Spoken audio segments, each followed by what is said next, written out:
오늘 우리에게 주신 하나님의 말씀은 역대하 35장 20절에서 27절까지 말씀입니다. 다 함께 봉독하겠습니다.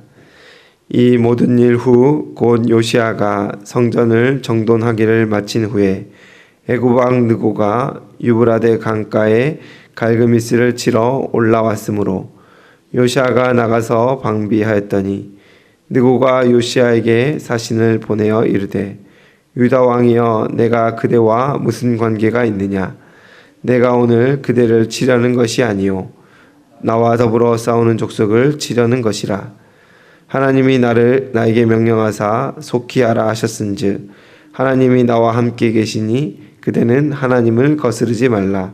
그대를 멸하실까 하노라 하나. 요시야가 몸을 돌이켜 떠나기를 싫어하고 오히려 변장하고 그와 싸우고자 하여 하나님의 입에서 나온 느고의 말을 듣지 아니하고 무깃도 골짜기에 이르러 싸울 때에 활 쏘는 자가 요시야 왕을 쏜지라. 왕이 그의 신하들에게 이르되 내가 중상을 입었으니 나를 도와 나가게 하라. 그 부하들이 그를 병거에서 내리게 하고 그의 버금 병거에 태워 예루살렘에 이른 후에 그가 죽으니 그의 조상들의 묘실에 장사되니라.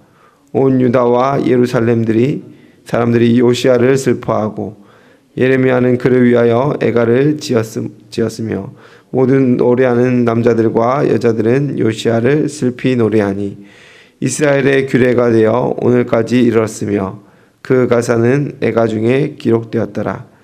요시야의 남은 사적과 여호와 율법에 기록된 대로 행한 모든 선한 일과 그의 처음부터 끝까지의 행적은 이스라엘과 유다 열왕기에 기록되니라. 아멘.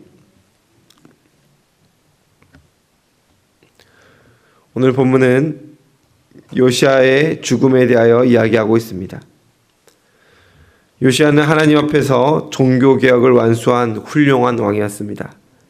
성전을 정결하게 하고 율법책을 따라 유월절을 지킨 일은 열왕기와 역대기 기록 가운데 가장 아름답고 주목할 만한 사건이 분명합니다.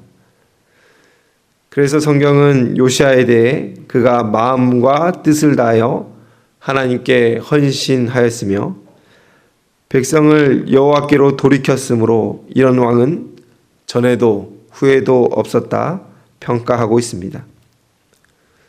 무엇보다 왕을 평가하는 절대 기준인 다윗과 비교하였을 때 요시야는 다윗의 길을 정직하게 걸으며 좌로나 우로나 치우치지 않았다라고 성경은 말하고 있습니다. 그런데 오늘 본문에서 요시야의 행적은 이런 평가와는 상반된 모습으로 기록되고 있습니다. 배경은 다음과 같습니다. 애굽 왕 느고가 큰 군대를 이끌고 북쪽으로 올라가고 있었습니다. 애굽은 당시 강한 세력은 아니었으나 아수르와 연합하여 신흥 강국이었던 바벨론과 대항하고자 하였습니다. 바벨론과 아수르는 오랜 라이벌이었습니다. 그런데 전세가 점점 바벨론 쪽으로 기울고 있었고 바벨론은 팔레스타인 지역 군림자로 등극하는 것에 초읽기에 들어간 상황이었습니다. 그래서 애굽 왕 느고는 이를 막고자 했습니다. 그래서 북으로 진군하는 가운데 필연적으로 유다 왕 요시야와 조우하게 되었습니다. 느고는 불필요한 충돌을 피하기 위하여 요시야에게 다음과 같이 말합니다. 21절입니다. 제가 세 번역으로 읽어드리겠습니다. 느고가 요시야에게 전령을 보내어 말하였다. 유다 왕은 들으시오. 왕은 왜 나의 일에 관여하려고 하오? 나는 오늘 왕을 치려고 온 것이 아니라 나와 싸움이 벌어진 족속을 치려고 나선 것이요. 하나님께서 나에게 속히 가라고 명하셨소. 그러니 하나님이 나와 함께 계시오. 하나님께 멸망을 당하지 아니하려거든 하나님을 거역하는 일을 어서 멈추시오. 라고 기록되어 있습니다. 이 느고의 말은 아마 진심이었을 것입니다. 상황상 애굽과 유다가 전쟁을 펼칠 하등의 이유가 없었기 때문입니다. 그런데 이상하게 요시야의 반응은 달랐습니다. 애굽을 상대로 전투태세에 들어간 것입니다. 역대기 기자는 이 요시아의 행동에 대하여 하나님의 말씀을 거역하는 것이라고 설명하고 있습니다. 먼저 이방 왕이었던 느고의 입에서 하나님이라는 호칭이 나오는 것 자체가 이례적인 것입니다. 이는 아마도 외교적인 발언으로 느고가 유다가 섬기는 하나님의 이름을 인용하여 표현한 것으로 볼 수 있습니다. 그런데 역대기 기자는 이를 의도적으로 강조하면서 느고가 하나님의 명령을 따라 아수르와 연합하려 하고 있고 요시아는 이를 거역하는 모습으로 묘사하고 있다라는 것입니다.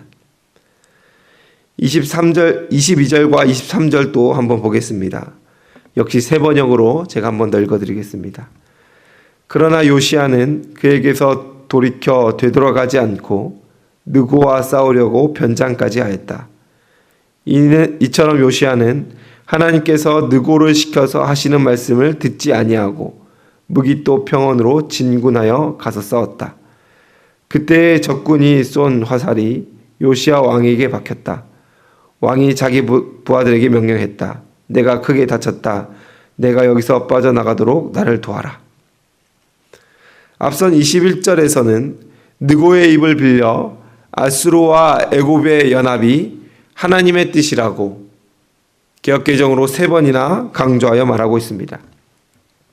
그런데 22절, 23절은 요시아가 이를 거절하고 싸우다가 화살을 맞게 되었다는 것인데 이것 또한 하나님의 뜻을 거절하였다라고 역대기 기자가 덧붙이고 있다라는 것입니다. 이것을 마치 원인과 결과처럼 우리에게 보여주고 있습니다.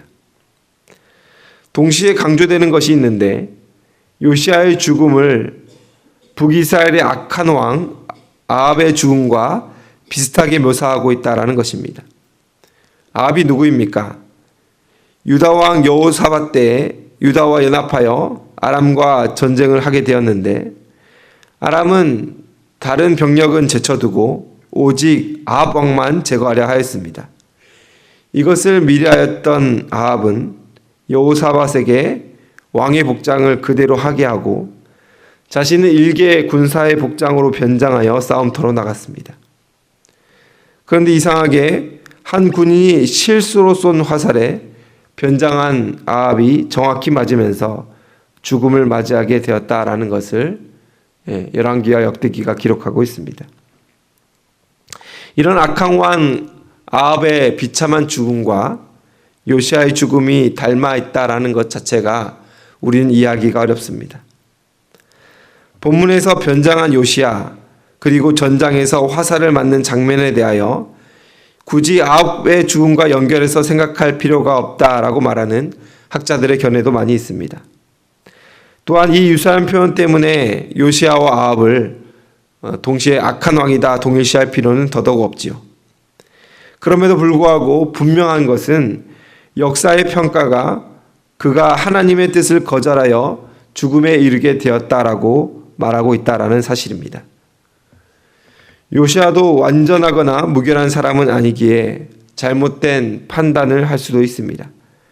그가 느고 왕을 대항하면서 장차 예루살렘을 침략할 여지가 있다라고 정치적 파악을 했을 수도 있습니다. 하지만 역대기 기자가 지적하는 것은 그가 하나님의 뜻이 아닌 다른 길을 택하여 죽음을 당하게 되었다라는 것입니다. 요시아가 하나님 앞에서 좀 더 신중했고 기도하며 뜻을 구했다면 어쩌면 그 결국은 달랐을 것입니다. 하지만 역사는 언제나 앞으로만 흐르기에 만약이라는 말은 적용되지 않는다라는 것입니다.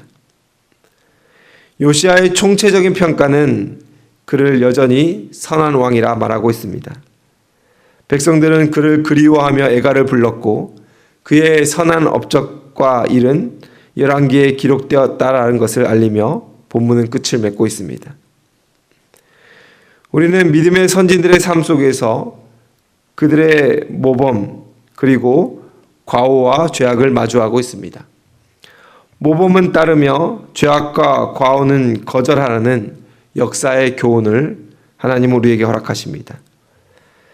그런데 이상하게도 역사는 무던히도 반복되고 있습니다.